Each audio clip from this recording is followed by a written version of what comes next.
Paano sumali sa Tutok to Win para matawagan ni Kuya Will? Yan ang ating pag-usapan ngayon.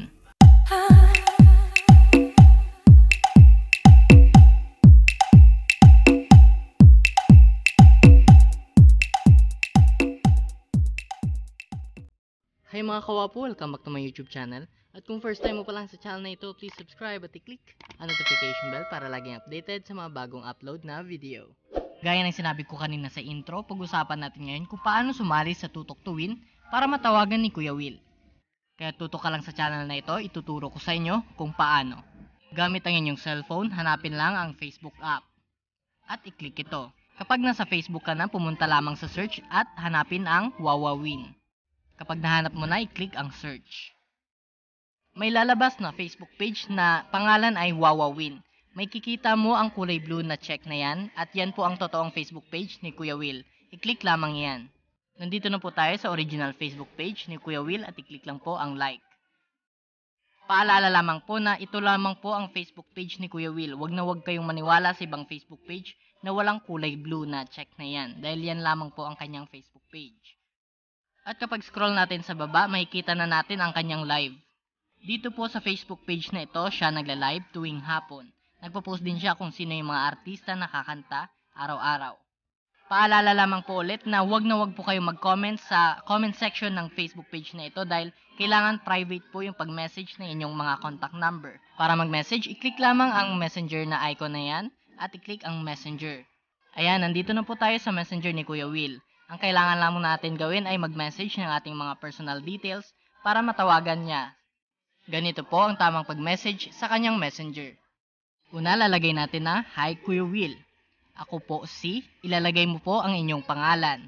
Kailangan po kompleto. At sunod, ilalagay na po natin ang edad mo kung ilang taon ka na para mas ma-identify ni Kuya Will kung ilang taon ka na. At sunod, ilalagay na po natin ang inyong address kung saan ka nakatira ngayon.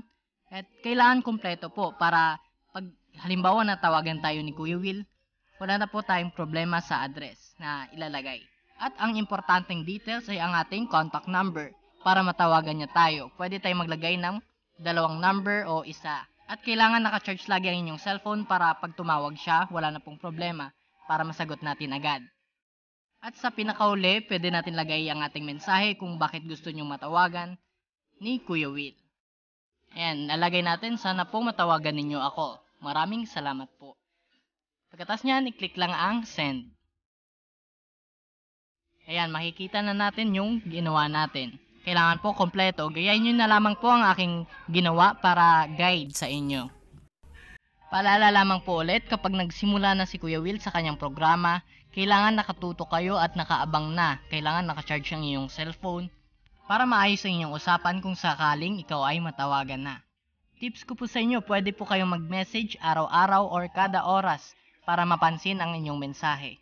At sunod yan, kailangan pumunta tayo sa YouTube channel ni Kuya Will. Kapag na-open nyo na yung YouTube nyo, punta lang sa search section at i-type lang ang Wawawin. Ayan, at makikita na natin ang kanyang YouTube channel.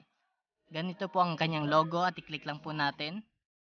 Antayin lang natin mag-loading at kailangan po i-click natin ang subscribe button at notification bell para laging updated tayo sa mga post ni Kuya Will sa kanyang YouTube channel.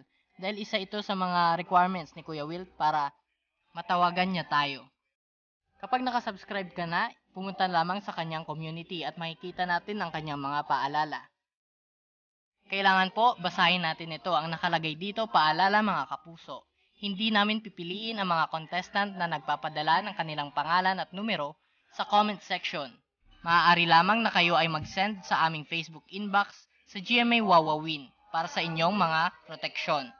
Kaya kailangan ninyo itong mabasa at sundin ang kanyang mga paalala. Kaya wag ka maglagay ng inyong mga contact number sa comment section ng kanyang post. Kailangan po sa message, kagaya ng ginawa natin kanina sa messenger. Ganun lamang po ang tutorial kung paano sumali sa Tutok to Win para matawagan ni Kuya Will. Kung gusto nyo naman matutunan kung paano sumali sa may Shopee Shake sa Tutok to Win, i-click lamang ang link sa itaas para ituro ko sa inyo kung paano sumali sa Wawawin Shopee Shake.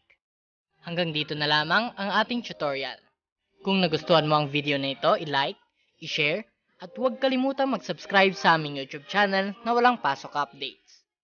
Kung ikaw ay may mga tanong pa tungkol sa video na ito, mag-comment lamang sa comment section ng aming YouTube channel. Bisitahin mo na rin ang aming mga Facebook page. Maraming salamat po.